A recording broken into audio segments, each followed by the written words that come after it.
The hum of fluorescent lights buzzed above Jessica's head as she stared at her screen, the cursor blinking like a silent metronome counting down to collapse. Her hands trembled slightly on the keyboard, but she forced herself to keep typing, pushing through the nausea, the fog behind her eyes, and the sharp stab of pressure at her temples. She reached for her oversized coffee cup, now empty, its rim stained with the residue of 3 creamers and 2 packets of fake sugar. Her phone vibrated. Another bill reminder. Her breath hitched.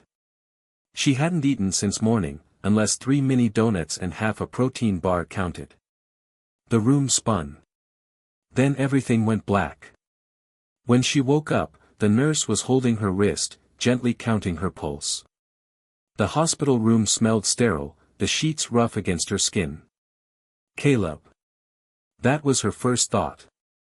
Where was her son? She sat up too fast.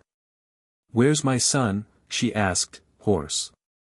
A different nurse reassured her, Caleb was with a neighbor. Safe. She had fainted at work. Her blood sugar was low, blood pressure erratic.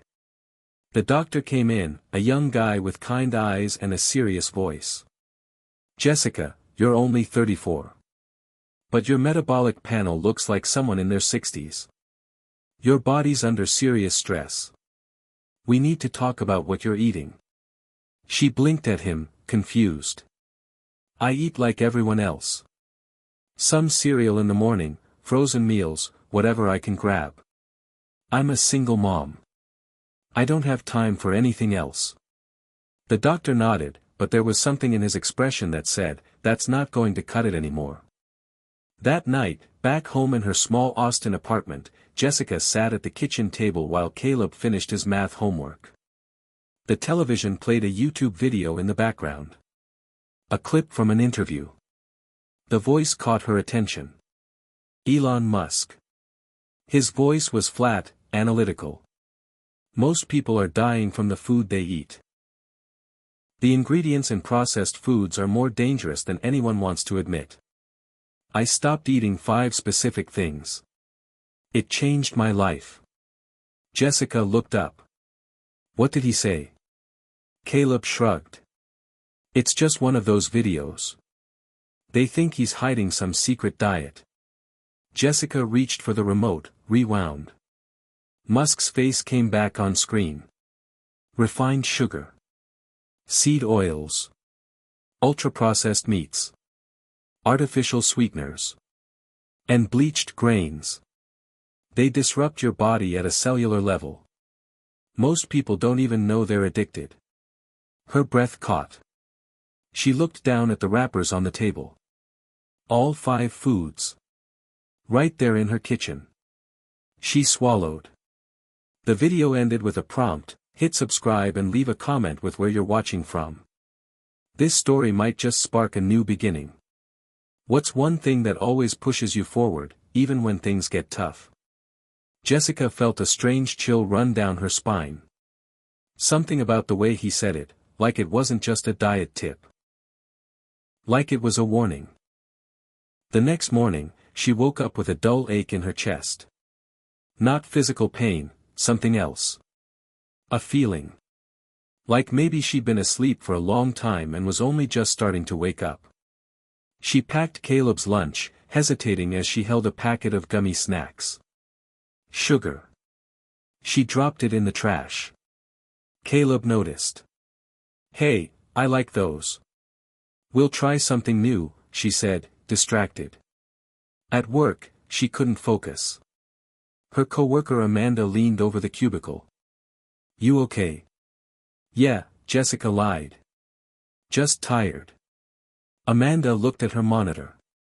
"What's that?" Jessica didn't even realize she had paused the YouTube video on Musk's face again. "Nothing. Just, something I saw." That night, she sat on the floor with Caleb and searched for the video again. There were hundreds. Interviews, articles, Reddit threads. People speculating about Musk's diet, his warnings, the silent health revolution he hinted at. A Facebook group popped up, 5 foods, 1 truth. Private. She requested to join. Within minutes, she was approved. The group was buzzing. People sharing stories. Weight loss. Mental clarity. Even kids changing. One post read, "I cut out all 5 foods for 30 days. Lost 18 pounds. My doctor took me off insulin. Thank you, Elon."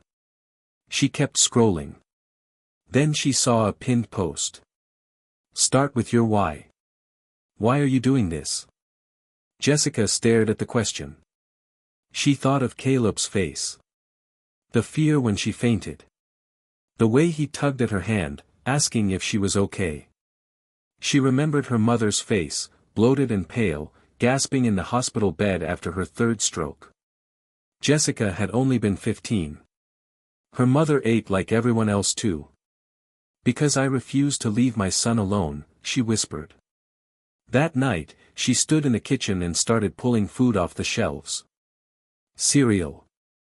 Microwave pasta. White bread. Peanut butter with sugar as the second ingredient. Frozen pizza. Almost everything went into the trash. Caleb walked in. "What are you doing?" "Changing," she said. He frowned. "Are we poor again?" Her throat tightened. "No. But we're not safe either." He looked confused. "From food?" She nodded. "From food, and what it's doing to us." Over the next few days, she tried to shop clean. But everything cost more. Real butter. Fresh meat. No additives. It added up. She worked extra hours, exhausted. Caleb complained. "This is gross." "I'm trying," she snapped, guilt hitting her instantly. "I know," he mumbled. Then he showed her something. A comic he drew in class. A superhero mom fighting off evil snack monsters. She almost cried. But she smiled instead. At work, Amanda noticed her lunches had changed. "Is that, kale?" Jessica smirked. "Trying something new." Amanda laughed. "You and your Musk obsession." Jessica shrugged. "What if he's right?" Amanda rolled her eyes. "He also thinks we live in a simulation." "Maybe we do," Jessica said quietly. But she wasn't joking. That night, she weighed herself. Down 2 pounds. She didn't feel lighter. Just different. Clearer, maybe. More alert. Caleb hugged her before bed. "I still miss the snacks." "I know," she said. "But I want to be here for your graduation." He looked up. "That's a long way away." She kissed his forehead. "Exactly." In the Facebook group, she posted her first update. Single mom. Scared, tired, trying to change. "I saw the video. I believe there's truth in it. I'm starting over. For my son. For me." Day 1. She hit post. The likes poured in. The comments, too. Strangers cheering her on. Others sharing recipes. One person messaged her privately. "Malik. Hey. I used to work for Neuralink. I get what you're doing. Keep going. There's more to this than you know." She hesitated before replying.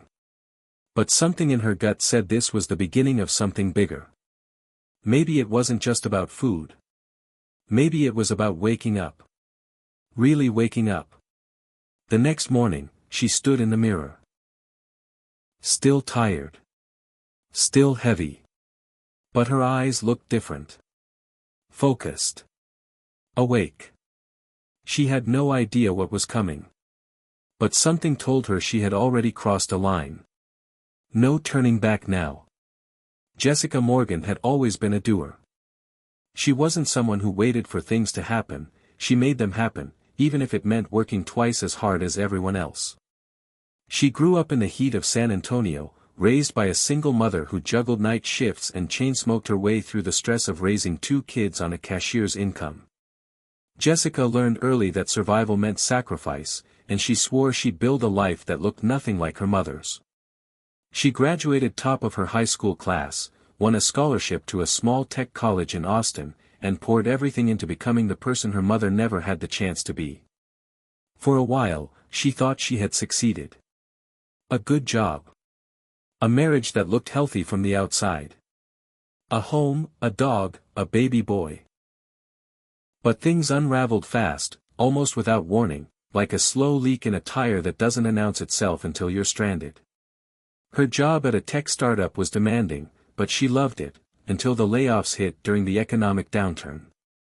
She had been one of the last hired and one of the first let go. Her husband, Nick, didn't take the news well. He called her dramatic when she cried, said she was overreacting, said she should have seen it coming. Then came the distance. The nights he stayed out late. The texts she wasn't supposed to see. By the time Caleb turned 5, Nick was gone, off to California with a yoga instructor he met at a wellness retreat. Jessica was left with a half-paid mortgage, a resume with a glaring employment gap, and a toddler who missed his father and couldn't understand why his mother cried every time he asked when Daddy was coming home. She moved them into a small 2-bedroom apartment in South Austin, sold the car, and took a remote customer service job answering calls for a medical supply company.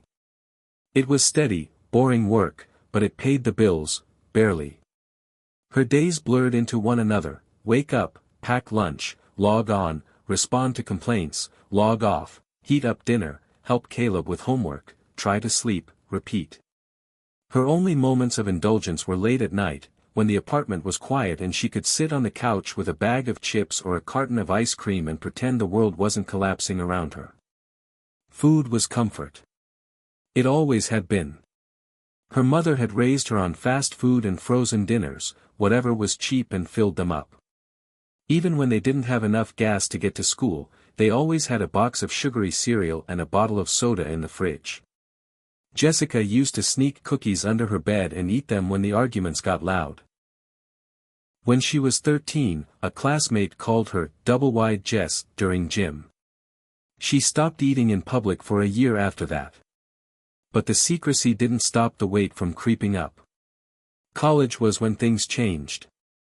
She lost 30 pounds during her freshman year, replaced junk with smoothies and protein bars, joined a gym. She thought she had broken the cycle. But now, years later, it was all back.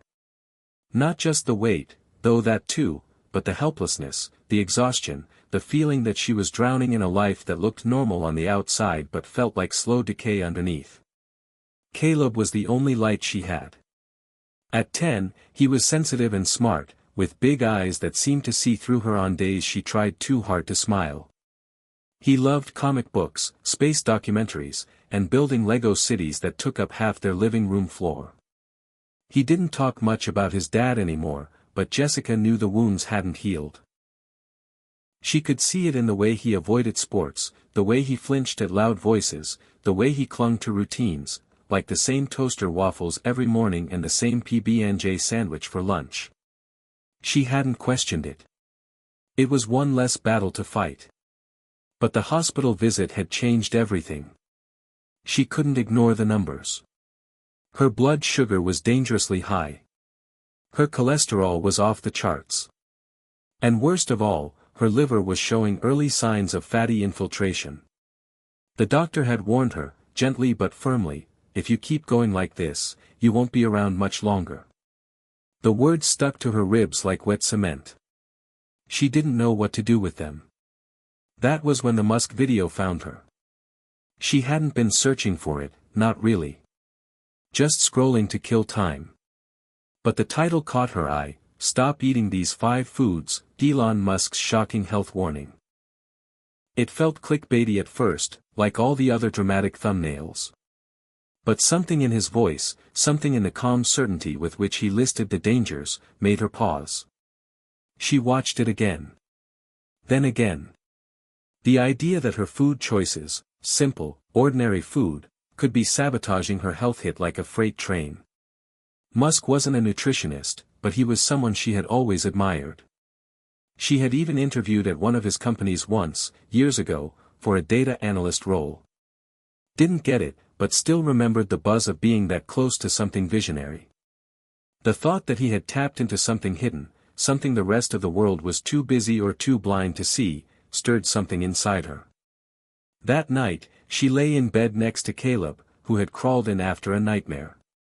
She watched him sleep, his round face softened by the glow of the nightlight, and she realized with a jolt that he was gaining weight, too. Slowly, subtly. Not enough for doctors to comment, but enough that his jeans fit tighter and his face had lost its babyish angles. She had brushed it off, blamed hormones or stress. But what if it was the food? What if everything they were eating, everything she was feeding him, was setting him up for the same life of struggle, shame, and sickness she had endured? She couldn't live with that. She wouldn't. The next morning, she made a decision. She packed his lunch with real turkey slices, baby carrots, and apple slices.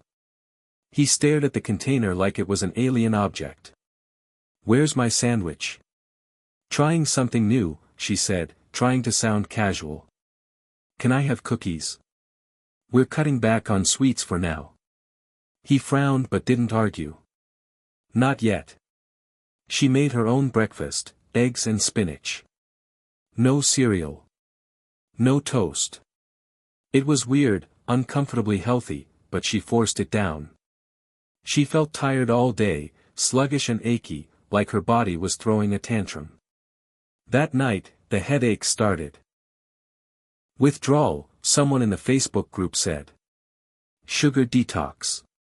She drank water, gritted her teeth, and kept going. For the first time in years, she started reading food labels. Everything had sugar. Everything had seed oils or something artificial. She realized she hadn't been feeding her son food. She had been feeding him products, engineered substances wrapped in cheerful packaging designed to numb, distract, and addict. The rage that followed surprised her. She wasn't mad at herself, she was furious at the system, at the companies, the commercials, the silence. No one warned her. No one told her she was slowly poisoning herself and her child under the illusion of convenience. The next week, she sat in the parent meeting at Caleb's school. They were discussing new health initiatives. Jessica raised her hand. "Are we planning to talk about processed food dangers with the kids?" The room went quiet. The principal gave her a polite smile. "We focus on balanced meals in our curriculum." Jessica almost laughed. Balanced.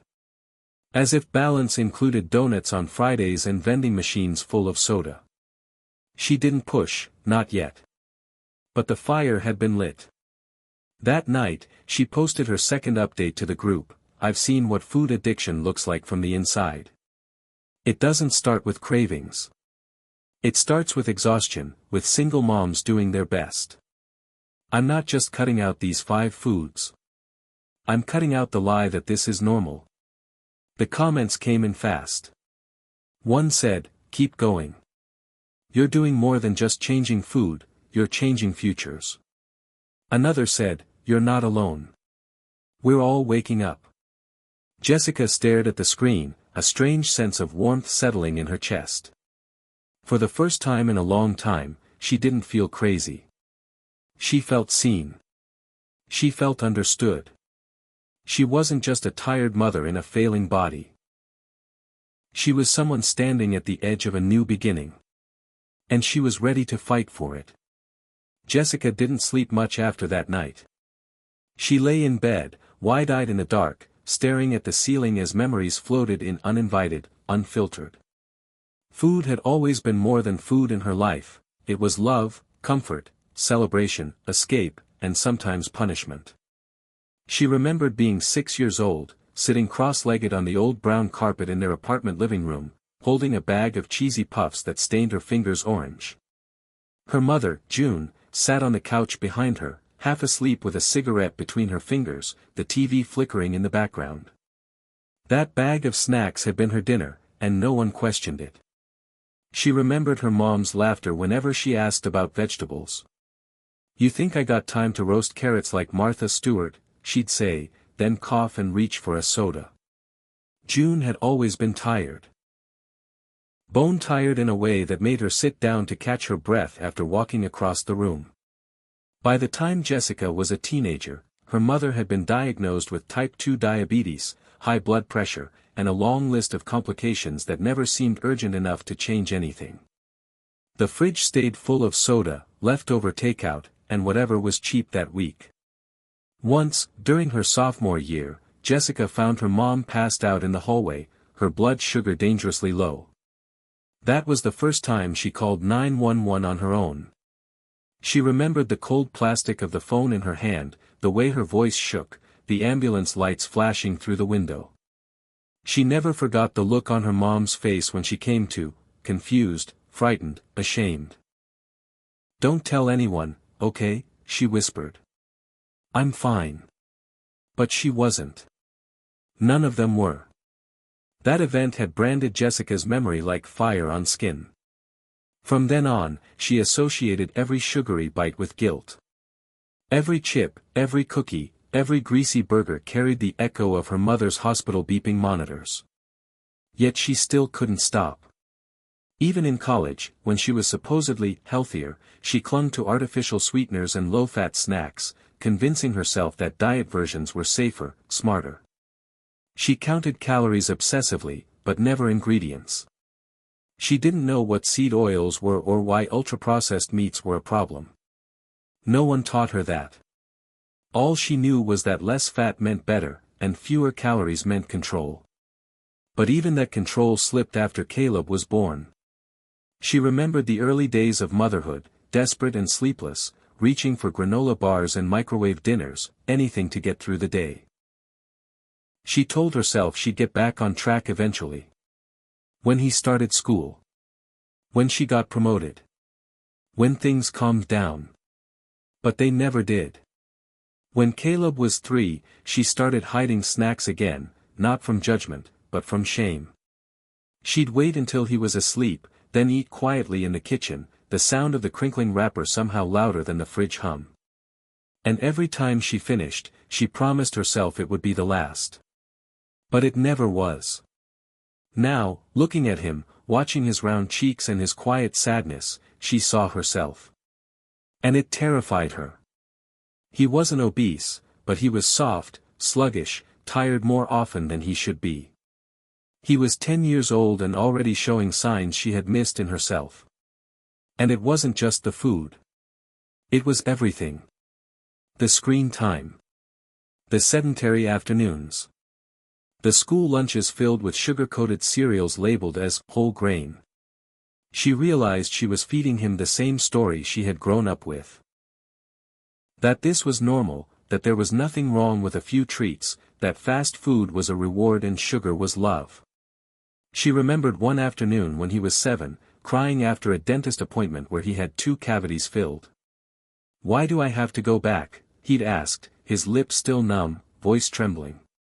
"Because we have to take care of your teeth," she'd said, patting his back. "But you said candy's okay sometimes," he mumbled. She had no answer then. But now she did. The answer was no. It wasn't okay. It was never okay. That was the lie she believed her entire life, and it was the lie she had to break now, no matter how hard it got.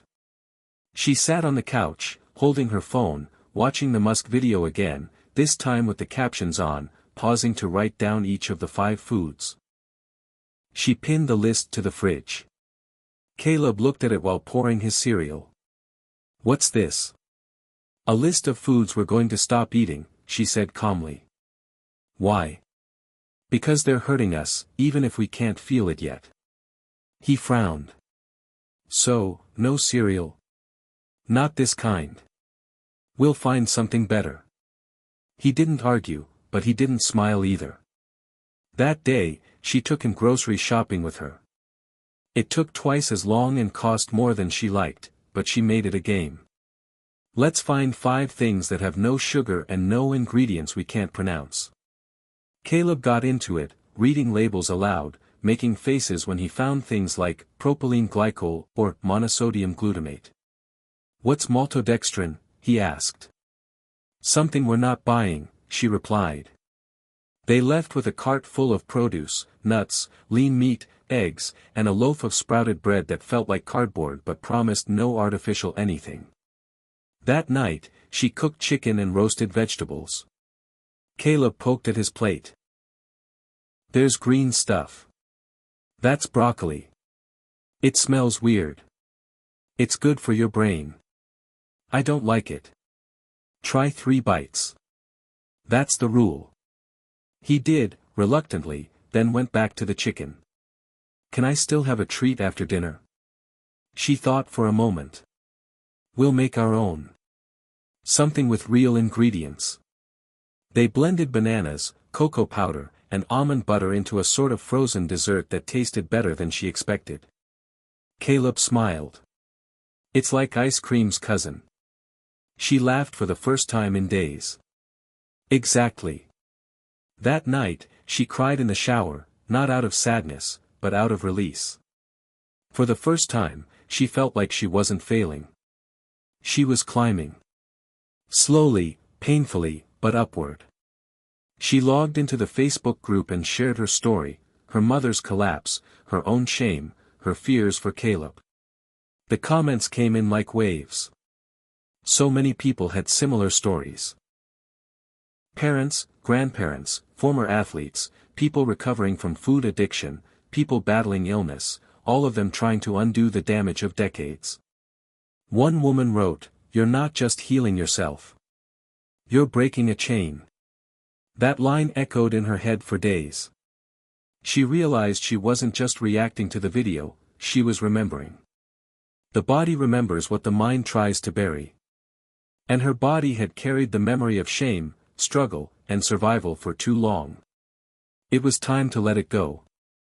Slowly, she began building new routines. She and Caleb walked every evening, just around the block at first, then longer. They cooked together, laughed over burnt pancakes made from almond flour, explored farmers' markets on weekends. It wasn't perfect. There were days she wanted to quit, nights when cravings hit like freight trains, mornings when she stared longingly at a fast food sign and had to force her hands to keep driving. But she kept going. Because the alternative was no longer acceptable. One afternoon, while going through old boxes, she found a photo of her mother holding toddler Jessica on her lap. They were both smiling, mid-laugh, sharing a plate of something fried. Jessica studied the image, tears prickling at the edges of her eyes. Her mom wasn't a bad person. She just didn't know. And now, she did. That made all the difference. She whispered to the photo, "I love you. But I won't do what you did." She put the picture on the fridge next to the list. A reminder. Not of failure, but of where the story began. And maybe, just maybe, where it could end differently. By the 3rd week, Jessica began to notice things, not just in herself, but in the world around her. It was subtle at first, like waking from a dream and realizing all the things you'd accepted as normal were actually strange. The commercials on TV seemed louder, more aggressive, pushing soda, energy bars, frozen dinners, and fast food meals like they were life-saving products instead of the very things that had nearly killed her. She walked down the aisles of her usual grocery store and saw it all differently now. The bright packaging screamed for attention. Limited-time flavors, made with whole grains, low-fat, sugar-free, heart-healthy. Every box and bottle came with a promise: less guilt, more convenience, more flavor, less time. But she now saw through the illusion. Most of it was food-like substance, engineered to mimic nourishment while offering none. Caleb noticed it too. They'd turned it into a game. Every time they saw a label with more than 5 ingredients or a sugar alias like dextrose or corn syrup, they called it a red flag. One day at the store, he picked up a popular breakfast bar, read the label, and gasped dramatically. "Mom! This thing has 9 kinds of sugar." She smiled. "Put it back," Detective Caleb. At night, Jessica began to read articles, journals, Reddit threads, health forums. The more she dug, the more she found that what Elon Musk had said wasn't just a personal theory, it was supported by a growing number of experts, scientists, whistleblowers, and researchers who were quietly sounding the alarm. The 5 foods, refined sugar, seed oils, ultra-processed meats, artificial sweeteners, and bleached grains, were linked to everything from diabetes and obesity to mood disorders, brain fog, and autoimmune disease. And yet, no one was really talking about it, not in mainstream news, not in public schools, not in the places people trusted for guidance. The more she learned, the more she wondered, why? Why wasn't this information everywhere? She joined a subreddit called the Real Food Underground. It was filled with people like her, parents, teachers, ex-industry insiders, people who had seen behind the curtain and refused to go back to sleep. That's where she saw his post. Username, Neural Malik. The same Malik who had messaged her privately on Facebook. He posted a long thread titled, "Why Elon Musk Stopped Eating the 5 Foods, and What He's Not Telling You." It wasn't clickbait. It was dense, technical, full of references to scientific studies and leaked emails from food conglomerates. Malik claimed to have worked as a systems analyst at Neuralink and said he had seen documents Musk shared privately with top-level employees about biohacking, cellular regeneration, and dietary optimization. He described how Musk believed that food addiction was not just behavioral, it was biochemical, intentional, and profitable. According to Malik, Musk once said, "We're not just sick. We're being engineered to be sick. Dependency is the real product." That sentence hit Jessica like a slap. Dependency is the real product. She read the thread 3 times, then messaged Malik. "Why are you posting this now?" He replied almost immediately. "Because people are ready to hear it now. 5 years ago, no one would have listened. But the pandemic, the health crises, the rise in mental illness, it's all waking people up. You're one of them." She hesitated before typing. What else did Elon say? He said the human body is a system. A perfect one. But we've filled it with so much garbage that it's failing. We've normalized failure. But we don't have to live like this. Jessica stared at her screen, breath shallow. She looked at Caleb, who was asleep on the couch with a book on his chest. He deserved better. She did too. The next morning, she deleted every food delivery app on her phone. No more last-minute orders. No more cheating. She cleared her pantry one more time, this time going deeper. She got rid of condiments filled with preservatives, boxed rice with seasoning packets, anything with unpronounceable ingredients. It was harder this time because some of it was expensive, barely used. But she didn't flinch. She took a picture of the empty shelves and posted it in the Facebook group. Resetting everything. No more shortcuts. Day 21. I'm not going back. The responses flooded in. People cheered her on. One woman wrote, "You're inspiring me to do the same. My son deserves this too." Another wrote, "They won't know what hit them when all the moms wake up." That comment stayed with her. It felt powerful. Like the beginning of a movement. Later that day, Amanda from work called. "Hey, I was thinking, you want to grab lunch tomorrow? Like old times?" Jessica paused. "What place?" "That Thai place on Congress. You love their pad CEW." Jessica smiled softly. "I used to. But I'm trying something different now." Amanda hesitated. "Oh. One of your Elon things." "More like one of my not dying young things." Amanda laughed, but it sounded forced. "Okay, I get it. Maybe coffee sometime then." Jessica softened. "Yeah. Let's do that." She hung up, proud but lonely. This path wasn't popular. It wasn't flashy. It wasn't fun in the social sense. But it was real. It was healing. And she wasn't alone.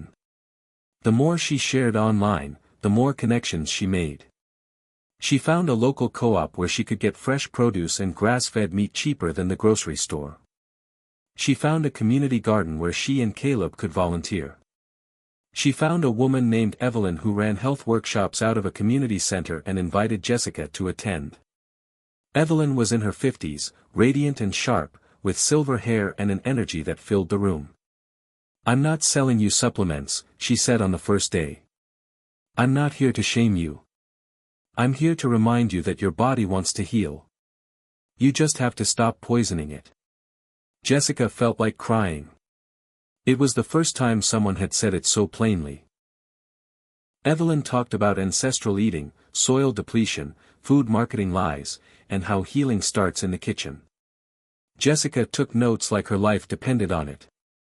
Because it did. One afternoon after a workshop, Evelyn pulled her aside. "You've got a fire in you," she said. "People listen when you talk." Jessica shook her head. "I'm just figuring this out." Evelyn smiled. "And people need to see that. Real people figuring it out. That's what changes things." Jessica went home that night and thought about it for hours. She wasn't trying to become anyone special. She wasn't chasing followers or building a brand.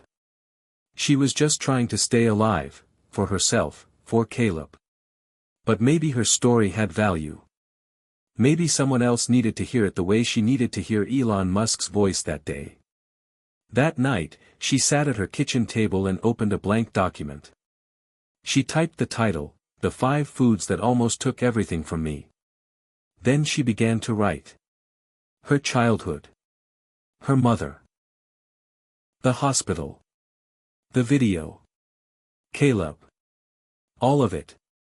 She didn't know where it would go, but it had to come out. The words flowed faster than she expected. She cried while writing, but she didn't stop. By morning, she had 6 pages. She posted it on Medium. Then she shared the link in the Facebook group with the caption, "This is my story. I hope it helps someone." She closed her laptop and went to make breakfast. Eggs, sautéed kale, and berries. Caleb grumbled but ate it. "You really think Elon Musk eats this stuff?" he asked. Jessica smiled. "I think he eats what keeps him alive. And I want that for us too." Her phone buzzed. Notifications. Dozens. Her story was spreading. Comments, shares, messages from strangers. People thanking her. People crying. People saying, "Me too." She stood in the kitchen, holding her phone, heart pounding. Maybe Evelyn was right. Maybe this was the beginning of something more. Maybe the whisper was becoming a voice. And maybe that voice was finally being heard. It started with the smell of pizza in the break room. Jessica hadn't even planned on walking in, but she needed to print out some paperwork for Caleb's school and the printer was jammed again. She crossed the corner office and there it was, 3 large cardboard boxes, open, steaming, glistening with grease. Her co-workers stood around the table laughing, paper plates in hand, slices disappearing fast. "Hey Jess, grab some," said Tanya, waving a slice. "You never say no to free pizza." Jessica froze. Her stomach turned, not from hunger, but memory. This exact kind of moment had undone her so many times before. It wasn't about the pizza. It was about belonging, comfort, pretending everything was normal. It was the little reward after a long day, the shared indulgence, the unspoken code that food made everything better. She felt eyes on her, the sudden pressure to not be that person, the one with restrictions and weird rules. But then she thought of Caleb's smile that morning when he told her he felt less tired now. She thought of her mother's swollen ankles and the glucose monitor on the kitchen table. She thought of her own lab results. And she smiled politely. "I'm good, thanks." Tanya blinked. Still doing that Elon thing? Still trying not to die young, Jessica said lightly, grabbing her papers and leaving before anyone could respond. Back at her desk, she exhaled deeply, hands trembling. She didn't take the pizza. But the smell clung to her thoughts all afternoon. That night, she made roasted chicken and a side of mashed cauliflower with garlic. Caleb helped her in the kitchen, mashing with more force than necessary. "Can we have real potatoes someday?" "Sure," she said. "Just not the boxed kind. Real food, remember?" "Right," he said, but the spark in his eyes dimmed. After dinner, she found him curled on the couch, watching a cartoon where the characters were eating massive ice cream sundaes. He looked hypnotized. "Do you miss the old food?" she asked, sitting beside him. He nodded. "Sometimes. But I don't get stomachaches anymore." That small truth wrapped around her heart. "Me neither," she whispered. "It's like we were hurting all the time and didn't know it." He nodded slowly. "Will we ever go back?" She looked at him. "Would you want to?" He shrugged. "Not if it makes us sick." She kissed the top of his head. "Then we won't." But the resistance wasn't just from Caleb. It was everywhere. When she posted new recipes online, people praised her, but others rolled their eyes. One friend from high school commented, "You really think Elon Musk cares what you eat?" Another wrote, "Aren't there bigger things to worry about?" Jessica didn't respond. She wasn't trying to convince anyone. But deep down, the criticism hurt. It always had. For years, she'd been a people pleaser, saying yes to what was offered, downplaying her needs, staying quiet so others felt comfortable. This journey was forcing her to unlearn all of that. She was learning to say no, even when it made others uncomfortable. And it was exhausting. The Facebook group remained her refuge. Every day, people posted their wins and setbacks. One man shared his 80-pound weight loss.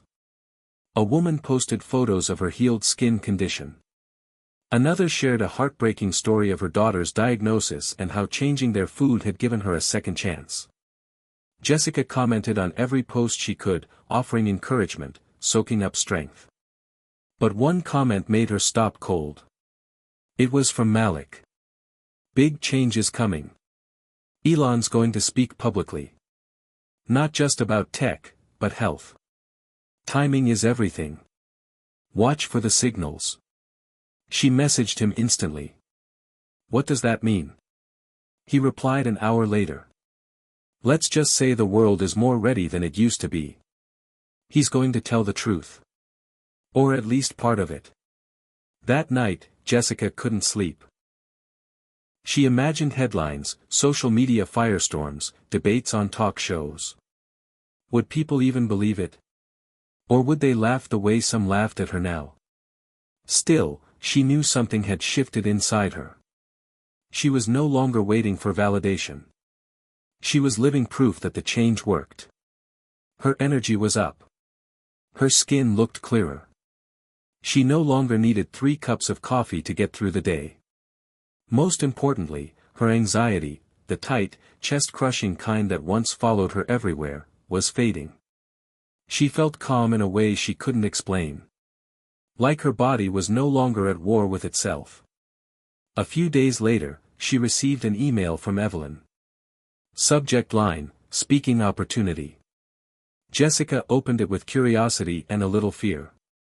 Evelyn had been asked to lead a local health summit at the community center and wanted Jessica to speak on a panel titled, "Mothers Against the Five." "You've got the story," Evelyn wrote. "And people need to hear it from someone real." Jessica stared at the screen. She had never spoken in public before. But something in her sparked. Maybe it was time. Maybe silence was no longer an option. She replied with one word, "Yes." The summit was in 2 weeks. She spent every spare minute drafting her talking points. She printed photos of her mom, pictures of her old food stash, Caleb's school lunch menus. She wasn't going to scare people. She was going to wake them up. One evening while practicing her speech, Caleb peeked in. "What are you doing?" "Practicing. I'm going to tell our story at a health talk." "Our story?" "Yeah," she said. "About how we changed. About how we feel better now." He sat beside her and listened as she read. When she finished, he was quiet for a while. Then he asked, "Can I come with you?" She felt tears rise. "You want to?" He nodded. "I want to help." That night, she rewrote her closing to include him. 2 weeks later, they stood on stage together, hand in hand. "I think she'd be proud of both of us." She felt peace settle into her bones. Not because the journey was over, but because it had truly begun. It came like a thunderclap. No warning, no tease, no leaked teaser on social media. Just a notification, one quiet Thursday morning while Jessica was packing Caleb's lunch. Her phone buzzed and there it was, Elon Musk's name trending again, but this time not for rockets, not for AI, not for Twitter. This time, the headline read, "Musk to deliver unprecedented global health address. Sources say he will expose the hidden dangers of modern nutrition." She dropped the lunchbox. It hit the floor with a soft thud. Caleb looked up from his cereal, which he was now eating with fresh fruit and homemade almond milk. "What happened?" Jessica stared at the screen. "He's talking. Elon. He's actually going to talk." For a split second, fear stabbed through her. Because she had changed so much based on that single video, the one that never made mainstream news, the one buried in a Facebook group and shared in whispers. What if he backtracked? What if he played it safe? What if he didn't say enough?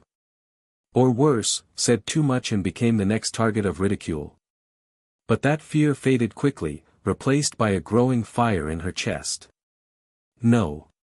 He wouldn't backtrack. Not after all this. Not after everything she'd learned. Malik had been right, timing was everything. Caleb wiped his spoon and looked at her. "Can we watch it?" She nodded. "We're watching it live." They cancelled everything for the evening. Jessica made a pot of stew with grass-fed beef, lentils, and bone broth, and set the bowls carefully on the table. Caleb washed the dishes without being asked, something that used to take 3 reminders. The live broadcast was scheduled for 8 p.m. Eastern. The networks were vague. No one knew exactly what Musk was going to say. All they said was that he would appear on a special multi-network stream, simulcast globally, live from Austin, Texas. It was called The Next Human Frontier. Jessica sat on the couch with Caleb wrapped in a blanket beside her. She held his hand and didn't let go. The countdown clock on the screen ticked down second by second. 10. 9. 8. Her heart thudded in rhythm. At 0, the screen faded to black. Then, soft ambient music played. A logo faded in, clean, minimalist, silver text on a dark background. X Health Initiative. Then Elon Musk appeared. Not behind a desk. Not in a studio. But in what looked like a wide, sterile, futuristic lab. His face was unshaven, eyes alert, voice calm. "Good evening," he began.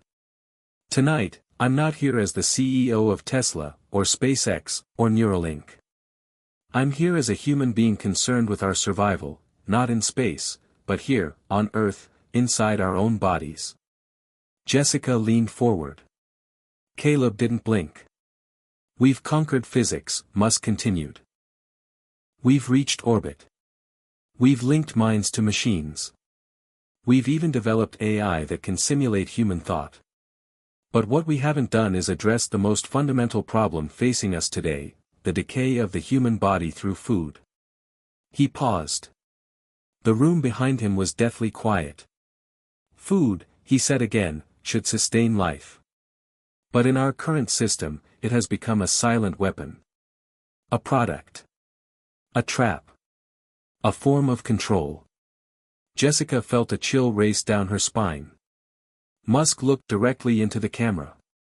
I'm going to show you data that many people in power hoped would never reach you. He held up a tablet. This is from internal studies conducted over the past 8 years by a team I personally funded, working independently of all food manufacturers, without corporate interference. The screen behind him lit up with graphs. Obesity trends. Childhood diabetes rates. Depression linked to inflammation.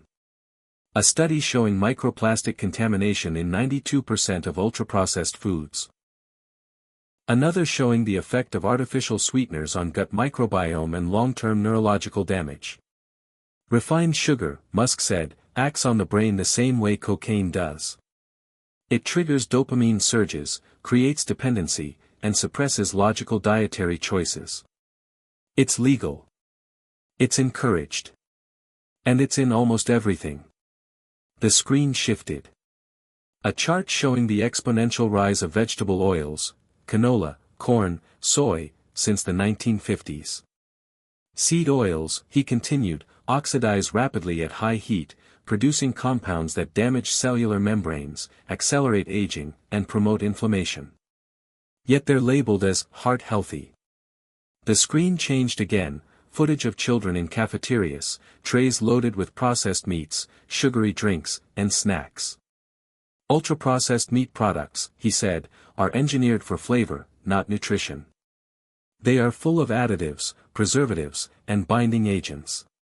They increase the risk of colorectal cancer, and yet they're sold as protein staples.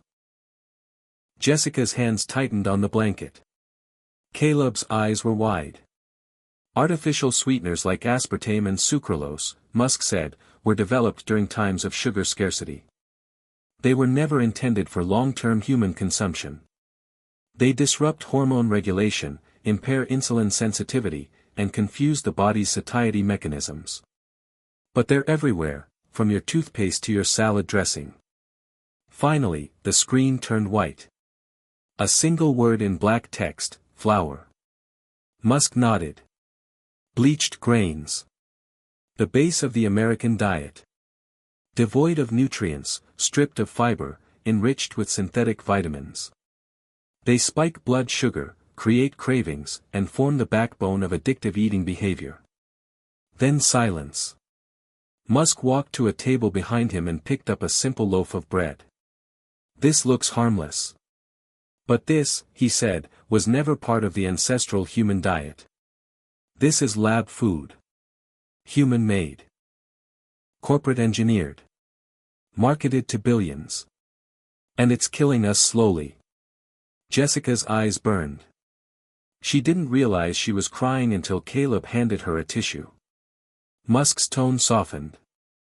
I am not telling you to fear food. I'm asking you to question who is making your food, and why.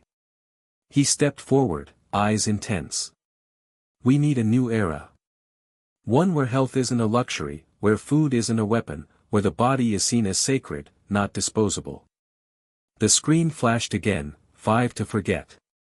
Underneath it, the list appeared: refined sugar, seed oils, ultra-processed meats, artificial sweeteners, bleached grains. Musk looked into the camera one last time. This is not a diet. It's a revolution. It starts with knowledge. And it continues with choice. Then the screen went black. No outro music. No branding. Just silence. Jessica sat frozen. The clock on the wall ticked like it was suddenly the loudest thing in the house. Caleb was the first to speak. He did it. Jessica nodded slowly. He really did. Her phone buzzed non-stop. Texts from people she hadn't heard from in years. Did you see it? Was this what you were talking about? I think I'm ready. Her inbox exploded. The Facebook group tripled in size within an hour. Her Medium article was now on the front page of the platform. People were sharing it with hashtags, #Musk5, #FoodRevolution, #FeedTheTruth. She opened her email and found a message from Evelyn. This is it. It's happening. You ready to lead? Jessica stood up and walked to the fridge. She looked at the list taped there, the same 5 words Musk had just said to the world. She touched the paper gently. I've been ready, she whispered. That night, she couldn't sleep. She lay awake, feeling like something monumental had cracked open. Not just for her, but for millions. The silence was breaking. The truth was out.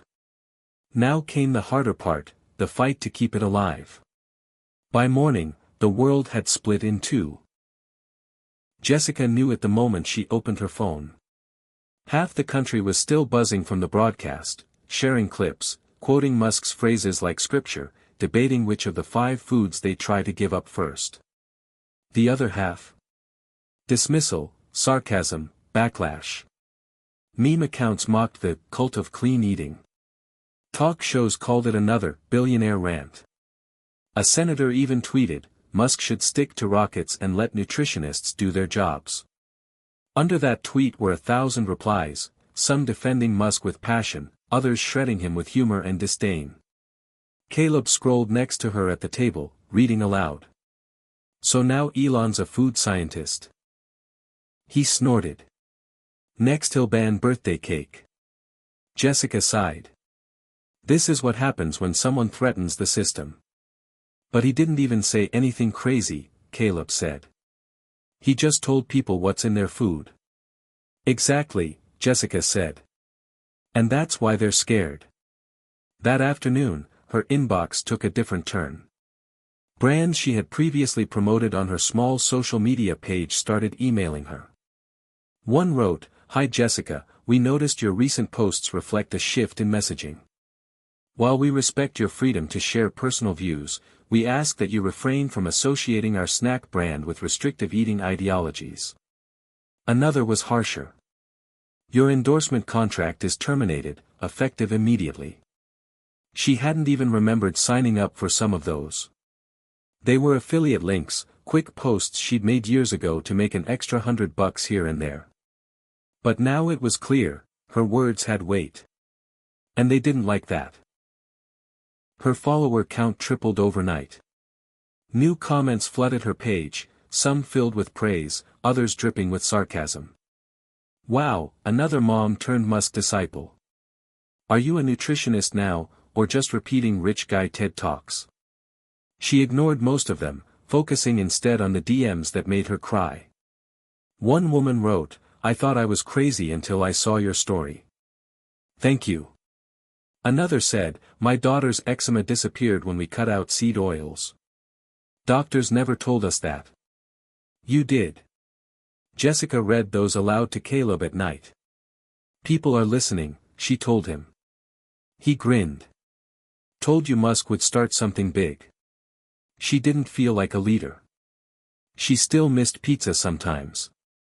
She still hated saying no when everyone around her was eating cupcakes at birthday parties. But she had something she hadn't felt in years, clarity. Direction. And an unwillingness to go back to sleep. Still, the resistance was growing louder. The next morning, she got a message from Malik. Just one word, watch. She clicked the link. It was a breaking news clip. A prominent expert on a major cable network was calling Musk's claims dangerous misinformation. The anchor nodded gravely as the expert listed credentials, nutrition boards, university positions, sponsored research. Then came the kicker. Cutting out entire food groups based on internet hysteria is disordered behavior. These diets are rooted in elitism, pseudoscience, and fear-mongering. Jessica closed the video. Her stomach churned.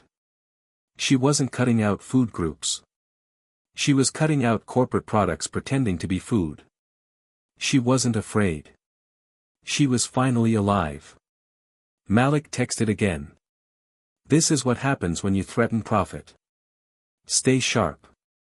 This isn't a fad, it's a battle. Later that day, Evelyn called. How are you holding up? Overwhelmed, Jessica admitted. Some of the stuff they're saying, let them talk, Evelyn said. You know your truth. And now millions more do too. Jessica paused. Do you think Elon expected this? Evelyn chuckled.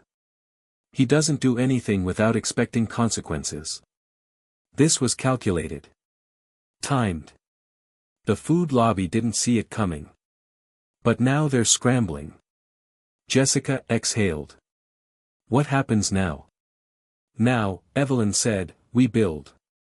Grassroots. Education. Community kitchens. Real food co-ops. We take this out of the algorithm and into the street. Jessica's pulse quickened. She wanted to be part of that. Not just online, but here, where it mattered. The next day, she and Caleb visited the community garden again. The coordinator, an older man named Roy, met them with a smile. Heard you were famous now, he joked. Jessica laughed. Not what I was aiming for. Fame doesn't matter, he said, handing her a trowel. But food does. Welcome back. They spent the afternoon pulling weeds, harvesting radishes, talking to other volunteers, many of whom had watched the Musk broadcast. One woman approached her quietly. I just got diagnosed with prediabetes, she said. I'm scared. But what you wrote gave me hope. Jessica didn't know what to say. So she just hugged her. On the ride home, Caleb asked, do you think people will actually stop eating the 5 foods? Jessica thought about it. Some will. Some won't. But they'll know. And that changes everything.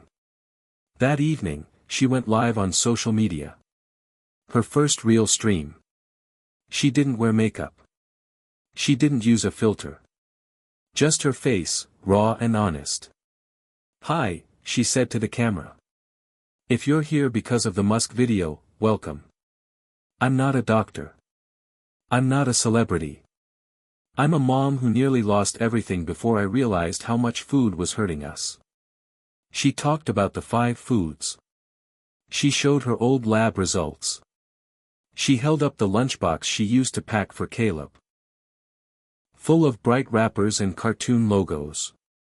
Then she held up his lunchbox now, simple, fresh, whole. I'm not here to shame anyone.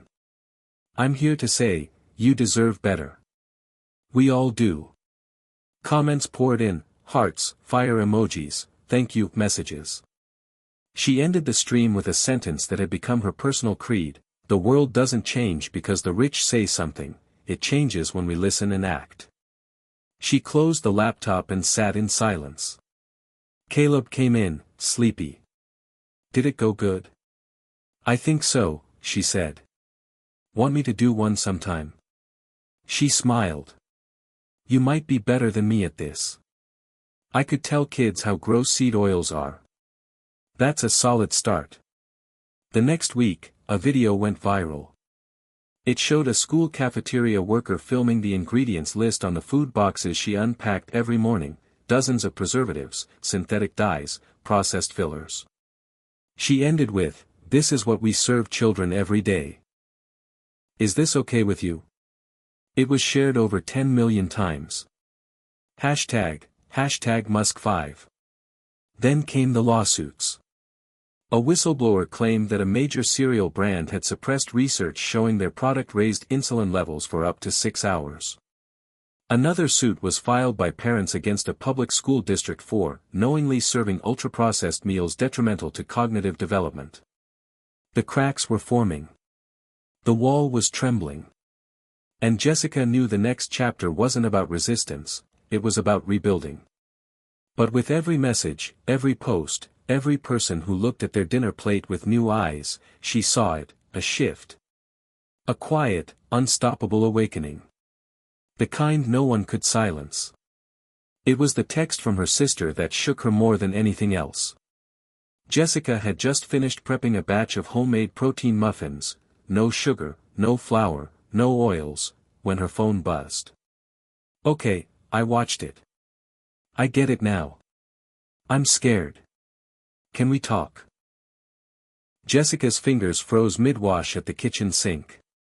Rachel had always been the skeptical one, the practical older sister who rolled her eyes at health fads and lived on granola bars and store-bought smoothies. For years, they'd silently disagreed about food, never arguing outright, just skirting the tension with awkward jokes. But this wasn't a joke. Jessica called her immediately. Rachel picked up on the first ring. "You weren't exaggerating," she said. "That broadcast. I couldn't stop thinking about it." Her voice was softer than usual, almost childlike. "I've been feeding my kids this garbage." Jessica sat down, her back against the fridge. "You didn't know. None of us did." "But you knew earlier," Rachel said. "You tried to tell me. And I brushed you off.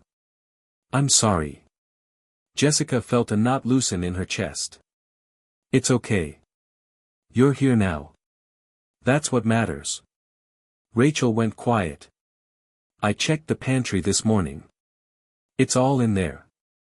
The oils, the cereal, the crackers. And you know what scared me the most?" "What?" "I don't even know what real food tastes like anymore." That silence between them lasted longer than most conversations. Jessica knew that feeling too well. The way your body forgets what it's like to eat and not feel bloated. The way your taste buds become numb to sugar, needing more and more for the same rush. It wasn't just a diet, it was detoxing from an entire way of life. "I can help," Jessica said. "Start simple. One change. Just pick one of the 5 to remove for now." That's how I started. "Which one did you do first?" Rachel asked. "Seed oils," Jessica said. "I swapped them for avocado oil and grass-fed butter. That alone made a difference in how I felt in a week." Rachel exhaled. "Okay. I'm in." Jessica smiled, blinking back tears. "You're going to be okay." That afternoon, she packed a box of her favorite pantry swaps and dropped it off at Rachel's door. Inside, coconut oil, almond flour, raw honey, beef jerky without preservatives, and a handwritten note. Real food. Real strength. One bite at a time. When Rachel sent back a photo of the kids eating apple slices with nut butter instead of cookies, Jessica felt a victory deeper than anything social media could give her. It was family. It was change. And it was spreading. Over the next few days, her inbox filled with similar messages, friends from college, moms from Caleb's school, even her former boss. Some were apologetic. Others just asked for recipes. One man wrote, "I've had migraines for 15 years. I stopped sugar 3 days ago and haven't had one since. Is that even possible?" She wrote back, "It is. Your body is healing." One night, she and Caleb went for a walk in the neighborhood. They noticed small things, fewer soda bottles in recycling bins, new signs at the local co-op advertising seed oil-free snacks, and even a poster taped to a utility pole that read, "Your food is not your fault. But now it's your choice." Caleb stopped and pointed. "You think Musk made all this happen?" "He lit the match," Jessica said. "But we're the ones carrying the fire." At home, she opened her laptop to find a new message, this one from a local journalist. "Hi Jessica, I saw your live stream last week. Would you be open to an interview? We're doing a piece on the Musk Health broadcast and how real families are responding. Your story could help a lot of people." She stared at the screen. Part of her wanted to say no, to stay behind the scenes, to keep her head down and her pantry clean. But another part, the louder part now, knew this wasn't just about her anymore. She wrote back, "Yes. Let me know when." The next day, the reporter, a woman named Nina, came to her home with a small crew and a warm smile. "You don't have to perform," Nina said gently. "Just tell me what changed." Jessica nodded and walked her through the journey. Her mom's illness, the night she found the video, the first week of withdrawals, the group that became her lifeline. She showed them the before and after blood work, Caleb's drawings from his food unit at school, now filled with green leaves and sunshine instead of pizza and candy. "What's your goal now?" Nina asked, holding her gaze. Jessica looked into the camera and said, "To make people believe that change is possible. That you don't need a diagnosis or a billionaire to give you permission. That food is either hurting you or healing you, and you get to choose." When the piece aired 2 nights later, the response was overwhelming. Hundreds of new messages.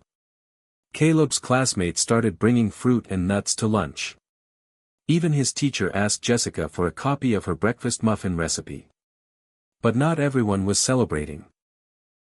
A local blogger, funded by several food industry advertisers, wrote a post titled, "Fear-mongering Moms and the New Food Panic," calling Jessica a glorified housewife with a webcam and a savior complex.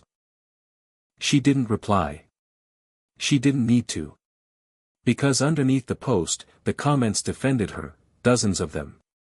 "Her story saved my husband's life.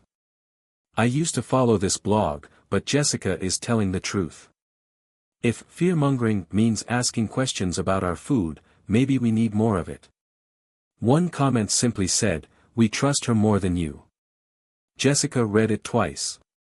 Then closed the laptop and went to bed smiling. She wasn't a nutritionist. She wasn't a celebrity. But she was something they couldn't ignore anymore, undeniable. And in a world full of noise, truth had become the loudest sound. It started as a school assignment, just a regular 4th grade science fair. But when Caleb brought home the information sheet, Jessica saw something spark behind his eyes that she hadn't seen before: purpose. "Can I do my project about food?" he asked. "Of course," Jessica said. "What were you thinking?" Caleb shrugged, suddenly shy. "I want to show how some of the foods we eat hurt us. Like, I could test how long it takes different breads to mold. Or how soda cleans a penny." Jessica laughed gently. "That sounds amazing. Let's brainstorm together." They sat at the kitchen table that evening, sketching ideas on loose-leaf paper. Caleb wanted something visual, something that would grab attention, like Elon's graphs but for kids. Jessica suggested they do side-by-side comparisons, one lunch made of whole foods, one made of processed food, and then test how each made people feel. "But we can't feed other kids," Caleb said. "The school won't let us." "True," Jessica said, tapping her pen. "What if we interview classmates about how they feel after certain meals? And ask what they usually eat for lunch," Caleb added. "Then we can compare that to the 5 foods Elon said were bad." "Yes," Jessica said. "You're connecting it to real life." That weekend, they turned the living room into a mini research lab. Jessica printed a simple survey, with questions like: "Do you feel tired after lunch? How often do you eat chips, soda, fast food, or candy? Do you get headaches or stomachaches at school?" Caleb made charts with colored pencils, and Jessica helped him turn quotes from classmates into speech bubbles. One said, "I feel sleepy when I eat chips at lunch." Another said, "When I eat apples and peanut butter, I don't feel gross after." He called it, "What's in my lunch? How food makes me feel." The board was bright, bold, and full of questions, not judgment. Just curiosity. Just truth. The night before the science fair, Jessica watched Caleb rehearse his presentation in front of the mirror. "I used to eat chips, pizza, and candy every day," he said to his reflection. "But then my mom learned about 5 foods Elon Musk said are hurting us. We stopped eating those, and now I don't feel sick anymore." Jessica's throat tightened. Caleb wasn't reading from notes, he was telling his story. That night, she lay awake thinking about how far they'd come. She remembered the first week of withdrawal, the dark circles under her eyes, the cravings, the way Caleb begged for cereal, the constant doubt. And now here he was, strong, clear-eyed, confident, ready to stand up in front of his class and talk about food like it was the key to everything. Because it was. The next morning, Jessica packed his poster board into the back seat and drove him to school. He held it carefully, nervous but proud.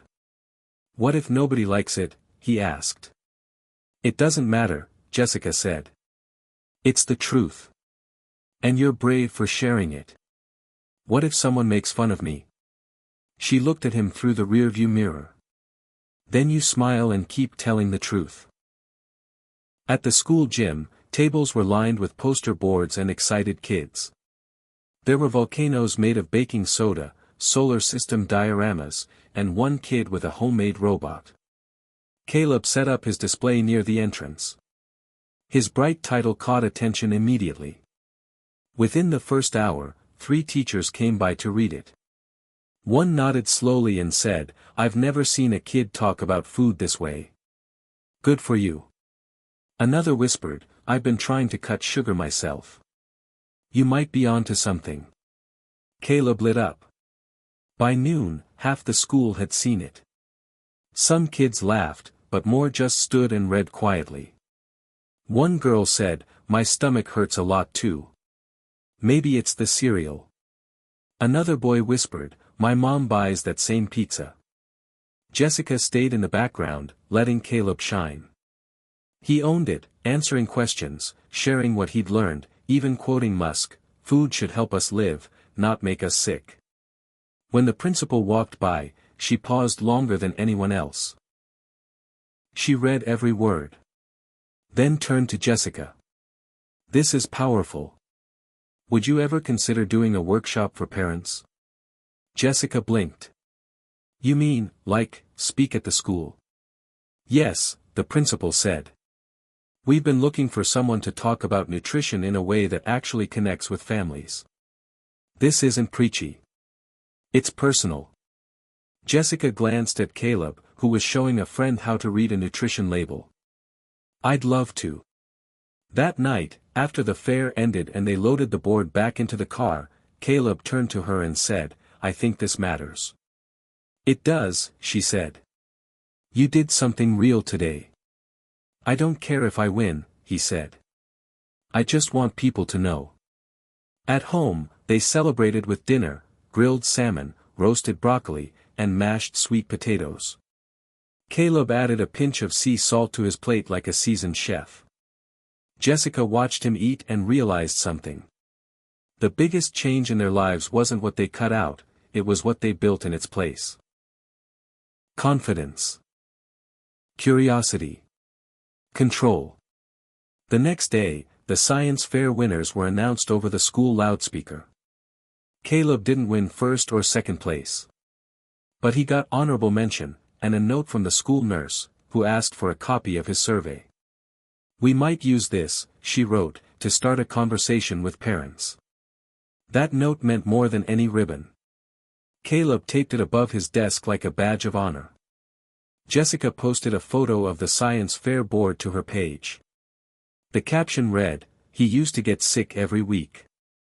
Now he's teaching others how food can heal." Never underestimate what one small change can do. It went viral within hours. Tens of thousands of shares. Comments like, "We need this in every school," and "I'm showing this to my daughter tonight." One doctor messaged her directly. "You've done what the medical system failed to do, make this real for families." That night, Jessica sat on the porch with a cup of herbal tea and stared at the stars. It had begun with one video. One warning. 5 foods. But the ripple was growing, and her son, her reason for everything, was now helping others find their own beginning. The world was waking up. One child. One parent. One meal at a time. Jessica's life was quietly changing, but the outside world wasn't done shaking things up. Just when she thought she had a handle on her family's new routine and Caleb's school project was gaining traction, an unexpected call came that would test everything she believed. It was from Dr. Martin Hayes, a local physician who had been following the growing conversation about Elon Musk's broadcast and the food industry's influence. He wasn't the type to jump on health trends, but something about Jessica's story and Caleb's project had caught his professional eye. "Jessica, I know this might sound odd, he began over the phone, his voice steady but curious, but I want to collaborate. Your work with families is exactly what we need more of in medicine.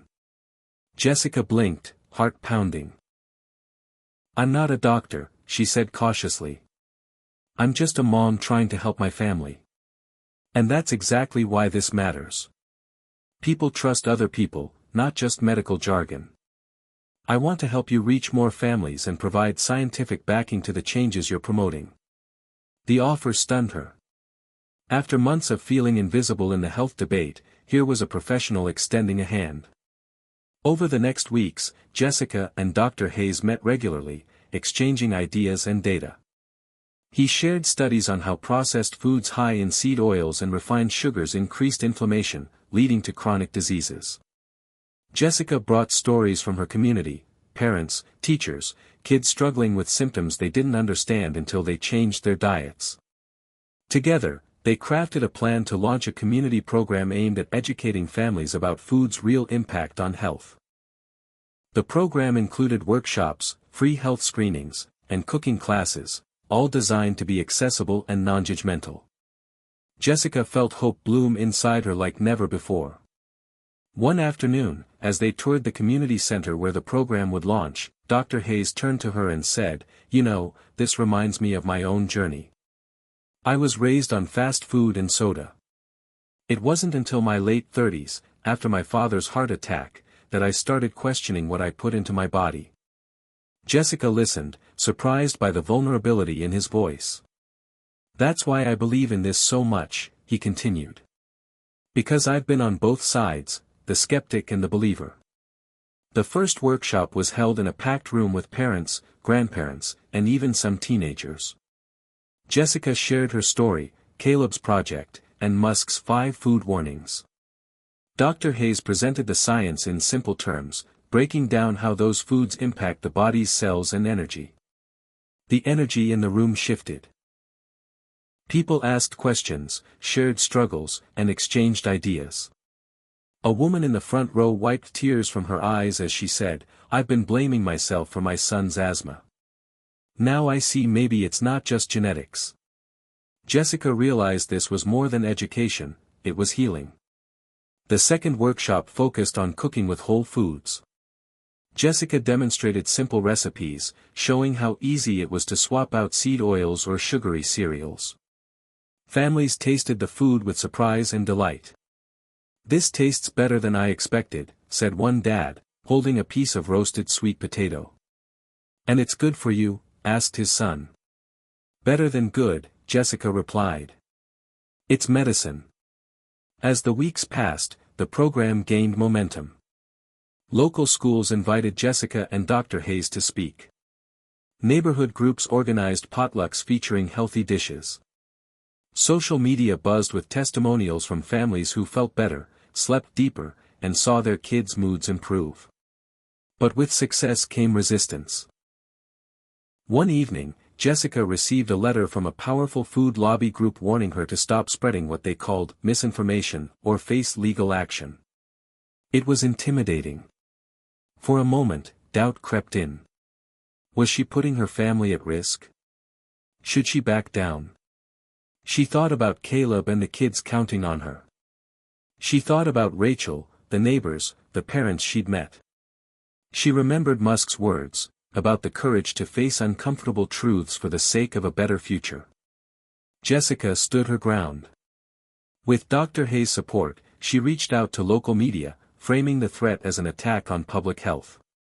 The community rallied behind her, sharing their stories louder than ever. The pushback only strengthened the movement. Months later, during a city council meeting about food policies in schools, Jessica was invited to speak. She told her story with calm passion, showing before and after data from families in the program. She closed with a challenge: we have a chance to redefine what we feed our children. It's not just nutrition, it's their future. The council voted unanimously to pilot new menus cutting out the 5 foods Elon Musk warned about. Jessica looked at Caleb in the audience, his eyes wide with pride. That night, as they walked home, Caleb squeezed her hand. "Mom, you're like a superhero. Jessica laughed softly. I'm just a mom who learned something important. But superheroes change the world, he said. And you're doing that. Under the glow of street lamps, Jessica felt the weight of everything, the fear, the hope, the struggle, balance out into something powerful. Change wasn't easy, and the road ahead was still long, but with allies like Dr. Hayes and a community ready to listen, the future looked brighter than ever. Jessica's kitchen smelled like hope. The roast chicken simmered on the stove, rosemary and garlic filling the air, mingling with the scent of freshly baked whole-grain bread. It wasn't just a meal, it was a declaration, a symbol of the new chapter her family was writing together. She glanced around the table, watching Caleb carefully pour a glass of water, Rachel balancing a plate of roasted vegetables, and her husband, Mark, skeptically eyeing the spread. For years, mealtime had been a battleground, a tug-of-war between convenience and care, habit and health. Tonight was different. So, Mark began, voice light but cautious, what's all this about again? The 5 foods Elon said to stop eating? Jessica smiled, thankful for the opportunity. Yes. Seed oils, processed sugars, artificial additives, refined grains, and industrial seed oils again, basically the stuff that's in most packaged foods. Mark shook his head. You make it sound like poison. In a way, it is, Jessica said gently. These foods cause inflammation in the body, which leads to everything from fatigue to heart disease. Caleb chimed in, his voice earnest. That's why I did my project at school. I wanted to help people see it. Mark leaned back, arms crossed. But it's hard to believe one video can change so much. Isn't it just marketing hype? Jessica knew the doubt was real, she'd been there too. I get that, she said. But it's not hype. I've seen the changes in Caleb. In me. And it's backed by science. Plus, Dr. Hayes, a real doctor, is helping us spread the word. Mark's gaze softened. I guess I want to believe. For you, for Caleb. It's more than belief, Jessica said. It's about giving our family the best chance. The conversation settled into a comfortable rhythm as they ate. Mark asked about recipes, meal prep, how to handle cravings. Rachel shared stories about switching her kids' lunches. Caleb proudly explained the charts he made for his science fair. It was a moment of connection they hadn't shared in years. After dinner, Jessica cleared the table while Mark washed the dishes. They stood side by side, the water warm between them. I'm sorry if I was hard on you before, Mark said quietly. I didn't understand how serious this was. Jessica looked up, surprised but grateful. Thank you for saying that. He smiled. You're doing something important. I'm proud of you. That night, as Jessica tucked Caleb into bed, he whispered, Mom, do you think other families can do this too? I know they can, she said, brushing his hair back. And that's why we keep going.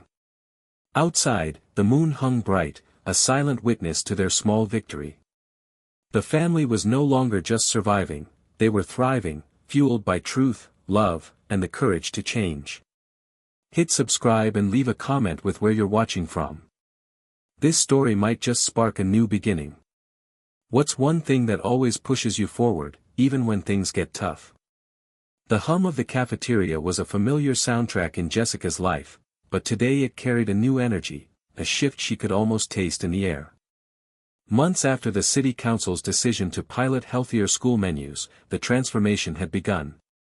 Jessica stood by the lunch line, watching kids fill their trays with vibrant vegetables, whole grains, and lean proteins. Gone were the days of greasy pizza slices and sugary sodas dominating the options. Instead, there were roasted sweet potatoes, fresh fruit cups, and water stations replacing vending machines. Caleb walked beside her, eyes wide as he scanned the choices. Mom, it actually looks good, he whispered, a hint of disbelief in his voice. It does, Jessica smiled. And it's good for you. The change hadn't come easily. At first, many parents and students resisted, clinging to familiar comfort foods. Cafeteria staff had to learn new recipes, new techniques. Vendors pushed back, worried about profits. But the community's growing awareness, fueled by Jessica's workshops and Dr. Hayes' support, created momentum impossible to stop. Jessica remembered the first taste test event they organized, tables covered with samples, kids hesitating, then biting into fresh fruit or crunchy carrot sticks with surprise and delight. Those small moments rippled out, shifting attitudes one bite at a time. During lunchtime, Jessica overheard conversations. "Hey, this salad isn't bad. I didn't know roasted veggies could taste this good. My stomach feels better today."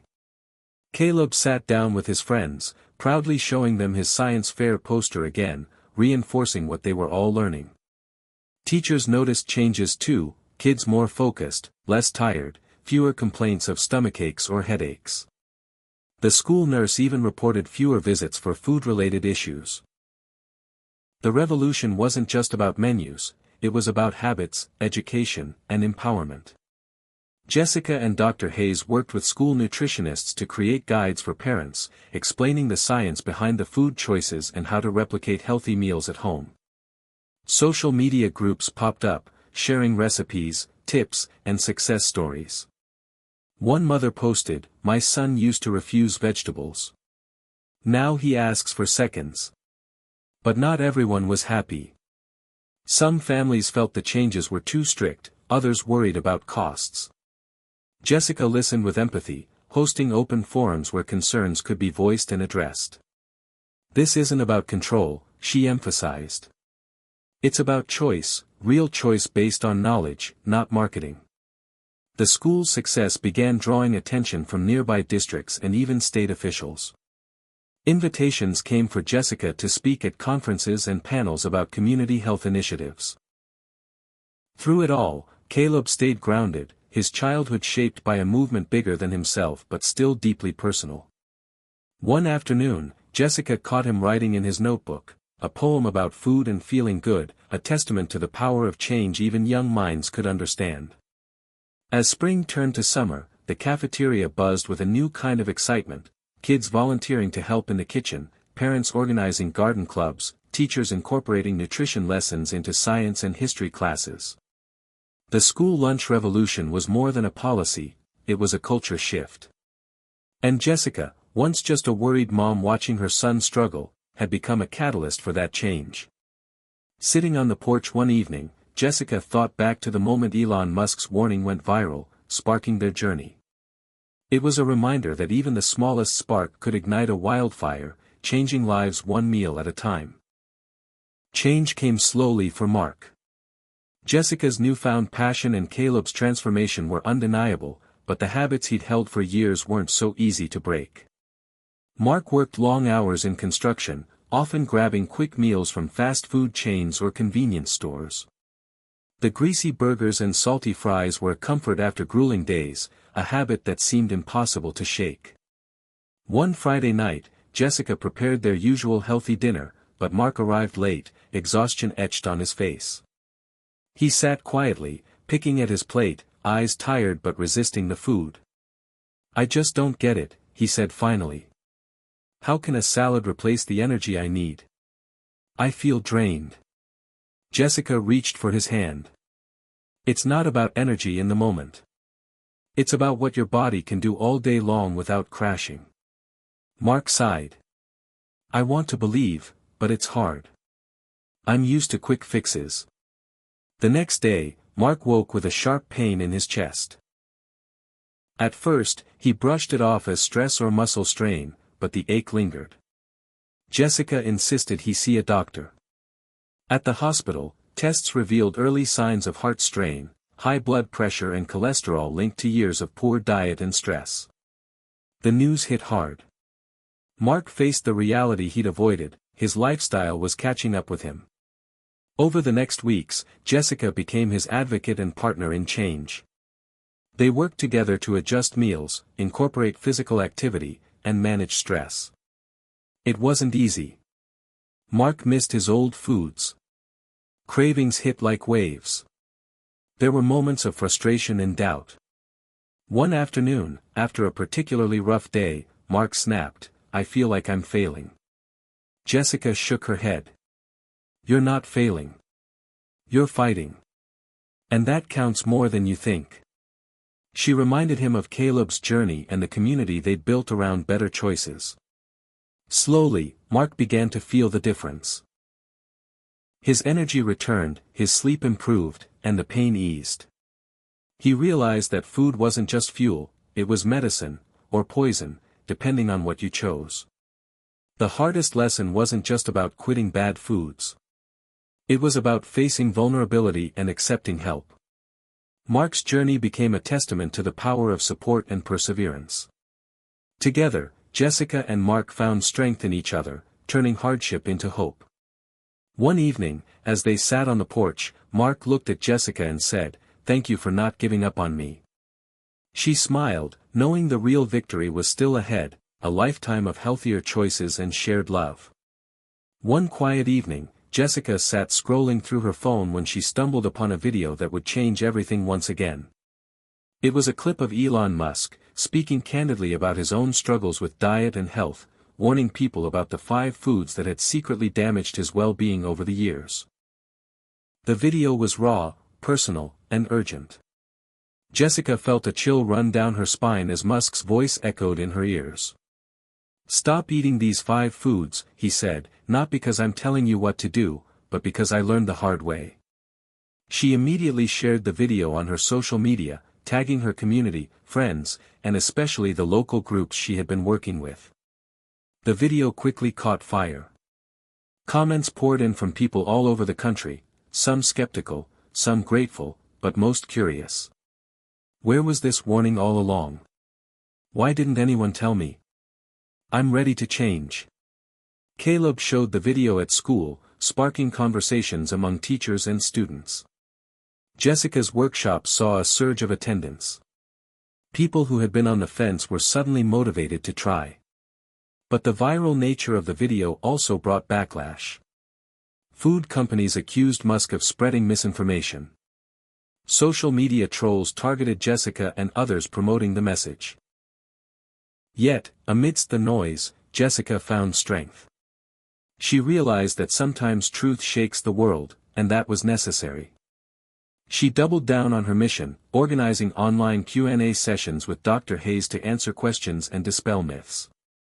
Together, they created a series of short, engaging videos breaking down each of the 5 foods, explaining why they were harmful and how to replace them. The content was simple but powerful, mixing scientific facts with real-life stories from families like hers. One video showed Caleb preparing a snack using natural ingredients, explaining how it gave him energy without the crash. Another featured Mark sharing his journey from heart strain to recovery. The community embraced the content, sharing it with friends and family, sparking a grassroots movement. Jessica's inbox flooded with messages, stories of weight loss, better sleep, improved moods, and renewed hope. She read each one, feeling the ripple effect of their work. The viral video had ignited a spark far beyond what she imagined, a wave of awareness rolling across towns, cities, and states. Yet Jessica knew the battle was far from over. The food industry's influence was powerful, and many people still struggled to break old habits. But with every new story, every life touched, she felt the tide turning. Elon Musk's surprising health warning had become a beacon, a call to action that was transforming lives, one meal at a time. Just as the movement was gaining momentum and hope was spreading through Jessica's community, life threw an unexpected curveball that threatened to unravel everything. It started subtly. Some kids in Caleb's school began experiencing stomach aches and headaches again, the very symptoms they had thought were behind them. Jessica noticed tension rising among parents, whispers of doubt creeping back into conversations. The local news ran a story questioning the safety of the new school menus, fueled by a report from an independent lab that claimed certain food ingredients on the new menus were contaminated. Jessica's phone rang non-stop. Worried parents flooded her with questions and accusations. Is this true? Are we harming our kids? Are you sure this is safe? The doubt was suffocating. Dr. Hayes worked frantically, requesting samples and running tests. His initial findings showed no contamination, but he couldn't disprove the reports right away. The media frenzy grew louder, opponents seizing the moment to discredit the movement. Jessica felt the weight of responsibility crush her. Had she led her community into harm's way? The backlash was painful, friends questioned her, social media turned hostile, and she struggled to keep calm in the storm. Caleb felt it too, quieter and withdrawn, confused by the sudden reversal. One afternoon, Jessica sat in the empty community center, her heart heavy. Dr. Hayes sat beside her, his voice steady but serious. We have to face this head-on, with transparency and science. Together, they organized a town hall meeting, inviting parents, officials, scientists, and reporters. Jessica shared the facts honestly, acknowledging fears but emphasizing the importance of evidence over rumors. Dr. Hayes presented the lab results, showing no contamination and reaffirming the safety and benefits of the new menus. The meeting was tense, but gradually the room shifted. Parents began asking informed questions, seeking clarity rather than confrontation. Slowly, trust started to rebuild. The experience taught Jessica and the community a hard lesson about misinformation and fear. They realized the importance of communication, vigilance, and resilience in the face of setbacks. The movement wasn't perfect, but it was real, and stronger because of the challenges it faced. As the dust settled, Jessica stood with Caleb and Mark, holding their hands tightly. They had stumbled, but they hadn't fallen. The journey continued, fueled by the same hope and courage that had brought them this far. After the turbulent setback with the school menus, Jessica understood that the battle wasn't just about educating individuals, it was about building a strong, supportive community that could withstand doubts and challenges together. She threw herself into strengthening the connections between families, health professionals, and local leaders. The community center became a hub of activity, weekly gatherings where parents exchanged recipes and advice, workshops led by nutritionists and chefs, and support groups for those struggling to adjust their diets. Jessica encouraged storytelling as a way to inspire others, sharing victories and setbacks alike. At one meeting, a young mother stood up trembling, confessing how she had once felt overwhelmed by the idea of changing her family's eating habits. But seeing the gradual improvements in her children's energy and mood had given her hope. The room filled with nods and smiles, proof that no one was alone in this. Caleb, now confident and energized, volunteered to lead a youth group focused on healthy habits and exercise. He invited his classmates to join weekend hikes and cooking classes, turning the movement into a vibrant youth culture. Even Mark, once skeptical and slow to change, became an advocate, hosting barbecues featuring healthier options and sharing his story openly. Jessica reached out to nearby towns, helping replicate the program and spreading the message beyond their neighborhood. Social media groups thrived with shared tips, photos, and encouragement. The movement had grown from a single family's journey into a powerful collective force. One afternoon, during a community picnic, Jessica watched families laughing, sharing food, and connecting across generations. She realized that food was more than nutrition, it was a bridge between people, a way to heal and grow together. The lessons Elon Musk's warning had sparked had blossomed into something greater than any one person. They had built resilience, trust, and hope. Jessica knew the road ahead would still have bumps, but with this community, she was ready for anything. Together, they were changing not just diets, but lives, one meal, one story, one family at a time. Even with the community rallying behind healthier choices, Jessica knew that changing deeply ingrained habits was the toughest battle. People often craved the comfort and familiarity of the foods they grew up with, flavors tied to memories, celebrations, and stress relief. Jessica herself had wrestled with cravings late at night, the lure of processed snacks calling like old friends. She understood that telling people to just stop wasn't enough. Instead, she focused on understanding why habits existed and how to gently replace them with better options. She worked with Dr. Hayes to develop strategies that addressed both the physical cravings and the emotional attachments. Mindfulness around eating became a cornerstone, encouraging people to slow down, savor their meals, and listen to their bodies. They also introduced swap challenges, where families tried replacing one unhealthy food a week with a nourishing alternative. Jessica watched with pride as people shared photos of homemade trail mix, roasted chickpeas, or smoothies bursting with fresh fruit. Yet, setbacks were inevitable. Some nights, Mark would come home stressed and reach for chips. Rachel's kids occasionally begged for sugary cereals. Jessica reminded them all that change was a process, not perfection. She shared stories from others who had stumbled but kept going. "It's okay to have a bad day," she said during a workshop. "What matters is what you do next." Over time, the swaps became habits. The cravings lessened. The community's collective will grew stronger. Jessica noticed how these changes weren't just physical, they were reshaping identities. Families began to see themselves as healthier, more mindful, and more connected. Even social gatherings evolved. Potlucks featured colorful salads and wholesome dishes, replacing greasy fast food. One Sunday, Jessica's neighbor brought a quinoa salad so good that even the kids begged for seconds.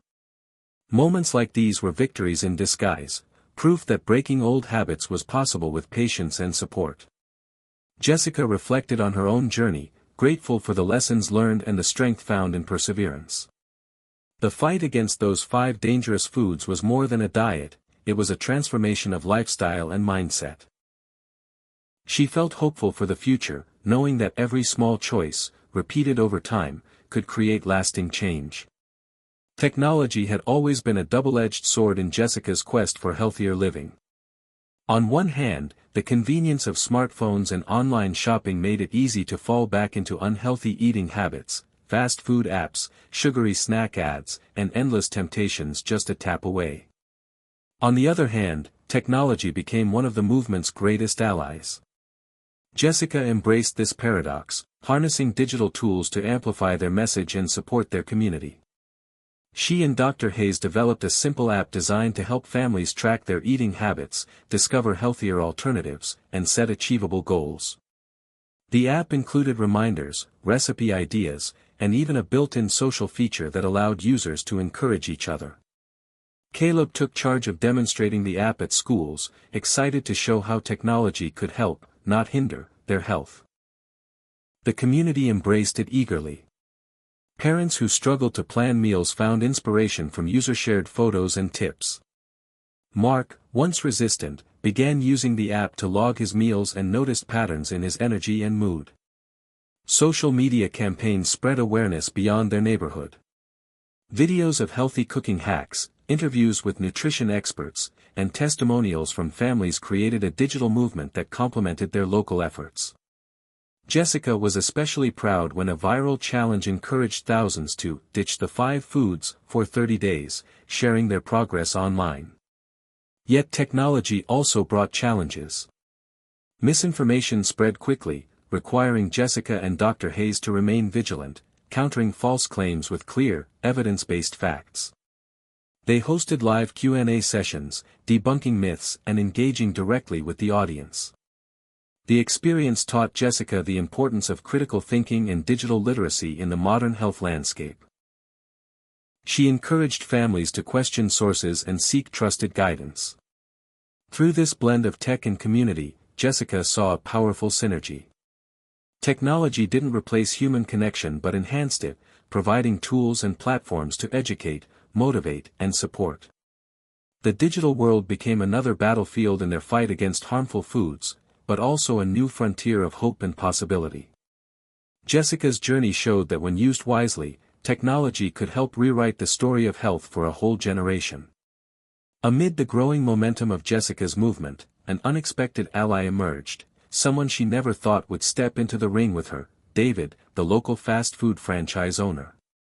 For years, David had been part of the system Jessica fought against, offering greasy burgers and sugary sodas to the community. His business thrived on convenience and cravings. When Jessica first approached him with the idea of healthier menu options, he was skeptical, dismissive even. "People want what they want," he told her. "Healthy food doesn't sell like fries." But as the school lunch revolution grew and customers started asking for alternatives, David began to see the writing on the wall. His youngest daughter, Lily, struggled with asthma and weight issues linked to diet.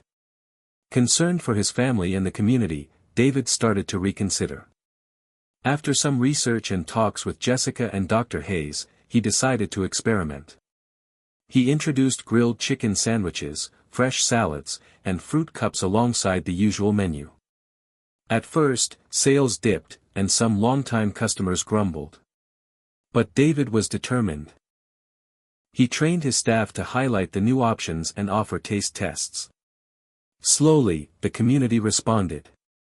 Customers appreciated having choices, especially parents who wanted healthier options for their kids. David also partnered with Jessica's group to host monthly nutrition workshops right inside his restaurant. These events attracted crowds, blending education with delicious food. The shift wasn't just about business, it was about responsibility. David shared his story publicly, encouraging other franchise owners to follow suit. His transformation became a powerful example that change was possible, even within the system. Jessica was initially surprised but welcomed David's support wholeheartedly. Together, they pushed for policy changes encouraging healthier offerings in fast food chains across the state. The unexpected alliance symbolized a turning point in the movement, proof that even those once resistant could become champions of health. It reminded Jessica that progress wasn't about perfect opposition but finding common ground and shared goals. With allies like David, the fight against the 5 harmful foods gained new strength and reach. The community saw that change was possible on every level, from families to schools to businesses. And as Jessica looked toward the future, she felt a renewed sense of hope, knowing that together, they could reshape the food landscape for generations to come. In the midst of all the changes, Jessica realized that the most profound transformations happened around the family dinner table. For years, dinners in her household had been rushed affairs, Mark exhausted from work, Caleb distracted by screens, Jessica juggling cooking and chores. But as they embraced healthier habits, the dinners became a ritual of connection and healing. Jessica made it a point to cook meals that everyone enjoyed and could gather around without distractions. She experimented with recipes that were both nutritious and comforting, bridging the gap between old favorites and new tastes. Mark, once hesitant, began looking forward to dinners, even volunteering to grill vegetables or chop salad. Caleb, energized by his youth group's activities, shared stories of his day, laughing freely. The kitchen filled with warmth and conversation. Jessica noticed how these moments nurtured more than just the body, they healed emotional rifts, built trust, and strengthened bonds. She remembered the early days when meals were battlegrounds, fraught with tension and resistance. Now, food was a source of joy and unity. One evening, as they sat around the table sharing a hearty stew made with fresh ingredients, Mark raised his glass. "To new beginnings," he said, smiling. Jessica felt tears well up. It wasn't just about the food, it was about the love and care infused into every dish. This simple ritual had become the heart of their transformation. Jessica understood that lasting change wasn't about perfection or strict rules but about creating spaces where people felt seen, heard, and supported. The family dinner embodied that truth. It reminded her that the journey to health was as much about relationships as it was about nutrition. As they cleared the table, Caleb said, "I think this is the best part of my day." Jessica smiled, knowing that these moments would ripple outward, inspiring others to find their own paths to healing through food and family. The warning about the 5 dangerous foods had sparked a revolution, but the quiet power of the family dinner was the true catalyst of lasting change. As the movement continued to gain ground, Jessica found herself facing a new challenge: critics who questioned the legitimacy and motives behind the health warnings, especially those coming from a figure as polarizing as Elon Musk. Some accused the campaign of being fear-mongering or part of a hidden agenda to promote certain products or companies. Jessica saw these attacks ripple through social media, local news, and even conversations at the grocery store. At first, the barrage of skepticism was exhausting. She wondered if the doubts would derail everything they had built so far. But she quickly realized that criticism was a natural part of change. To respond, Jessica worked closely with Dr. Hayes to compile clear, science-backed information that addressed common misconceptions. They created educational materials explaining the research behind each of the 5 foods Musk had warned about, why they were harmful, and what alternatives were recommended. Jessica also hosted open forums where community members could ask questions and voice concerns without judgment. These sessions became opportunities for dialogue rather than debate. Caleb, growing more confident, helped moderate youth discussions, showing that young people were engaged and informed. One particularly memorable moment was when Jessica invited a local nutrition skeptic to speak at a community meeting. The man shared his doubts but was open to hearing evidence. After a respectful exchange, he admitted he had learned a lot and appreciated the transparency. Jessica saw that facing critics with honesty and openness built trust rather than division. She also realized that skepticism encouraged the movement to be stronger, clearer, and more accountable. The experience deepened Jessica's commitment to truth and integrity. She reminded herself and her community that lasting change required resilience, not just against unhealthy foods, but against doubt and fear. The critics had challenged them, but Jessica knew their cause was just. With every question answered and every heart touched, the movement grew more solid, rooted in real knowledge and shared purpose. And as she looked out at the faces of her neighbors, friends, and family, Jessica felt ready for whatever came next. After months of battling setbacks, criticism, and self-doubt, Jessica finally felt a new sense of hope blossoming within the community. The hard work was paying off in ways both big and small. Schools reported fewer visits to the nurse for stomachaches and headaches, local doctors noted improvements in patient health, and families shared stories of renewed energy and better moods. One morning, Jessica received a message that lifted her spirits higher than anything before, a letter from a nearby town, inspired by her community's efforts, announcing their own campaign to eliminate the 5 harmful foods from their schools and homes. This ripple effect meant that what began as one family's journey had grown into a regional movement. Jessica organized a summit to bring together leaders from neighboring communities, doctors, teachers, and parents to share experiences, strategies, and hope. The event buzzed with energy, workshops on cooking, nutrition education, and mental wellness, all centered around the message Elon Musk's warning had sparked. Caleb and other young leaders spoke passionately about their roles as changemakers, inspiring adults and peers alike. Jessica realized that this collective effort was building something far greater than any one person or family.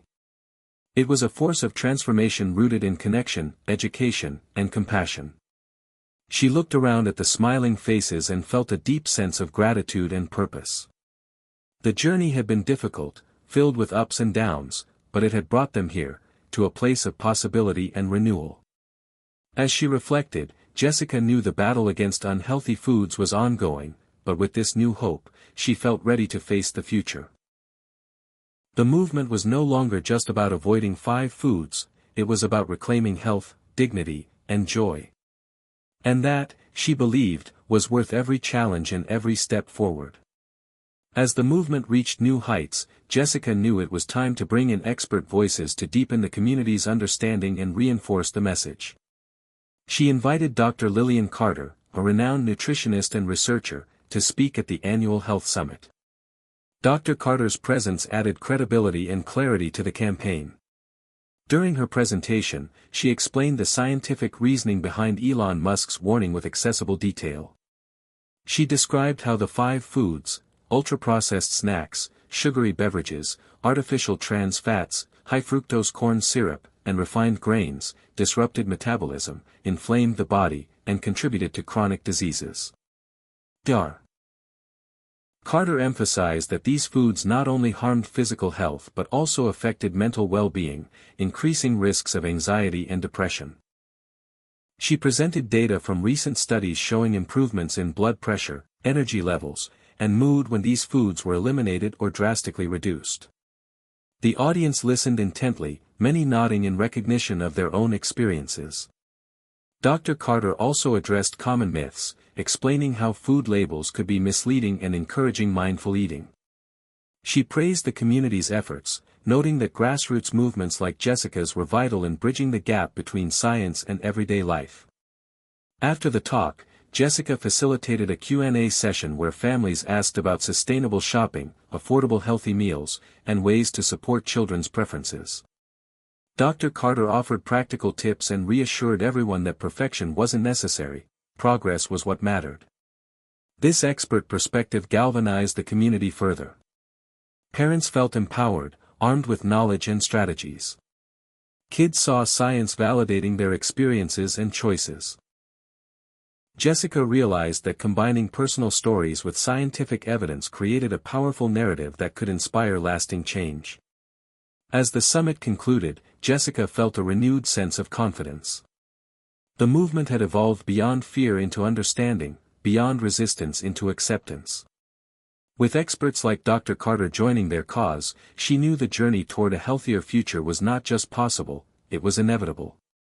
Just when Jessica thought the journey had reached its peak, a startling revelation emerged that shook the entire community and beyond.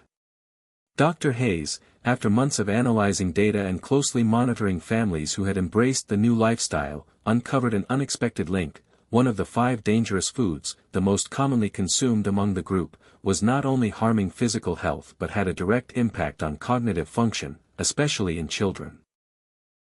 The research showed alarming correlations between high intake of this food and decreased memory retention, focus, and learning abilities in school-aged kids. The discovery ignited a firestorm of attention from local media and health organizations. Jessica was called to speak on radio shows and podcasts, explaining the critical implications of the findings. The community rallied even harder, driven by the urgency to protect their children's futures. Caleb's school incorporated cognitive health lessons alongside nutrition education, while parents doubled down on eliminating this hidden threat from their homes.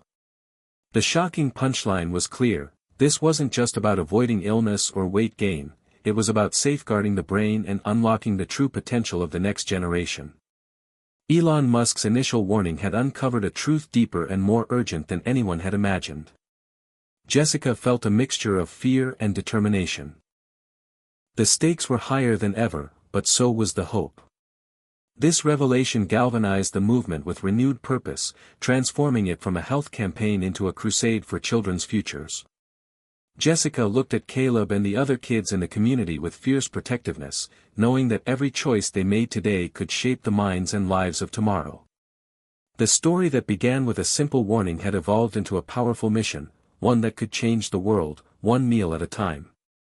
As the movement settled into a new era, Jessica reflected on the incredible journey from uncertainty and fear to empowerment and change. The warning about the 5 harmful foods had sparked more than just dietary shifts, it had transformed lives, relationships, and communities. Jessica's family, once struggling with the consequences of poor nutrition, now thrived in ways she had only dreamed of. Mark's health improved, his energy returned, and their dinners became moments of love and connection. Caleb blossomed into a confident leader, inspiring his peers to choose wellness. Beyond her family, Jessica saw a community transformed, schools that embraced nourishing meals, businesses that offered healthier choices, and neighbors united by shared goals. The movement had grown into a network of support, education, and hope. Jessica understood that change was not about perfection but persistence. Every small choice mattered, and setbacks were simply lessons in disguise. She often repeated to herself and others the simple truth that had carried her through the hardest times: life is full of surprises, but love will always lead the way.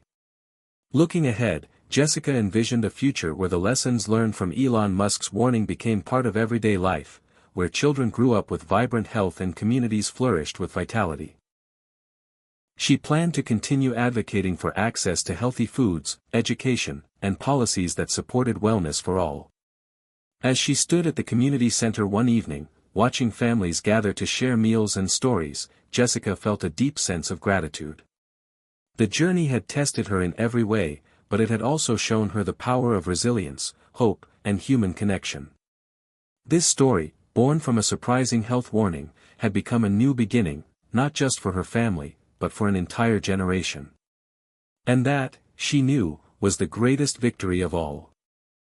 After Jessica's community had reaped clear benefits from the campaign to eliminate the 5 harmful foods, she knew the journey was far from over. The local changes were just the beginning of a much larger goal, spreading the health message worldwide. Jessica began receiving letters and messages from people in other states, and even from distant countries, expressing interest and asking how they could replicate the success. This made her realize that the issue of food-related health problems wasn't just a local matter but a global challenge in today's world. With support from experts, Jessica and her team developed an online global platform where people could share experiences, recipes, and success stories. They organized virtual workshops that connected thousands from around the world, creating an unprecedented network dedicated to health and knowledge. Elon Musk, while not directly involved, praised the movement and continued using his platform to support the cause in the media. Jessica understood that in today's world, community power isn't limited by geography. Digital connection opened doors for small personal stories to become powerful inspirations, changing awareness and behavior for millions. However, the global journey also brought new challenges. Different cultures have unique eating habits, traditions, and economic realities. Applying changes couldn't simply be a copy-paste from one place to another. Jessica and the experts worked tirelessly to adapt and customize solutions to fit each region, respecting cultural identity while protecting public health. One standout initiative was partnering with schools in many countries to build diverse nutrition education programs, using language and examples familiar to students. These projects taught not only about the harms of unhealthy foods but also encouraged creativity in cooking, motivating kids to participate in choosing healthy foods for themselves and their families. Jessica also pushed for collaborations with food producers and governments to develop policies that improve access to clean, safe food and reduce dependence on industrially processed products loaded with harmful substances. She realized that changing eating habits couldn't succeed on individual willpower alone but required a sustainable support ecosystem from multiple angles. This journey also showed Jessica the importance of early education. She got involved in programs for preschool and elementary children to build nutritional awareness from a young age. This helped kids understand why some foods should be limited and formed positive lifelong habits.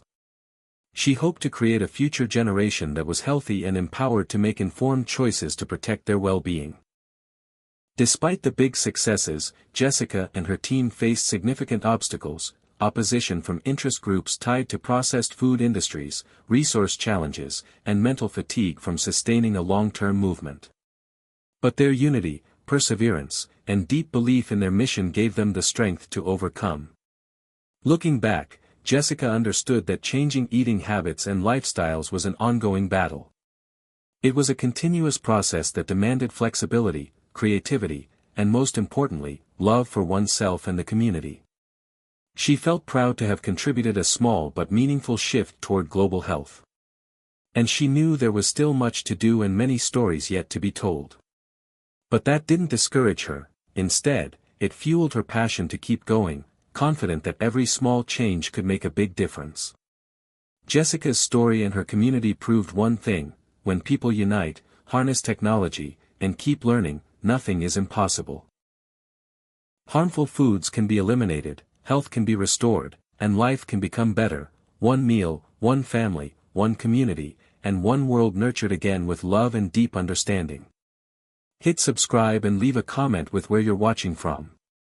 This story might just spark a new beginning. What's one thing that always pushes you forward, even when things get tough?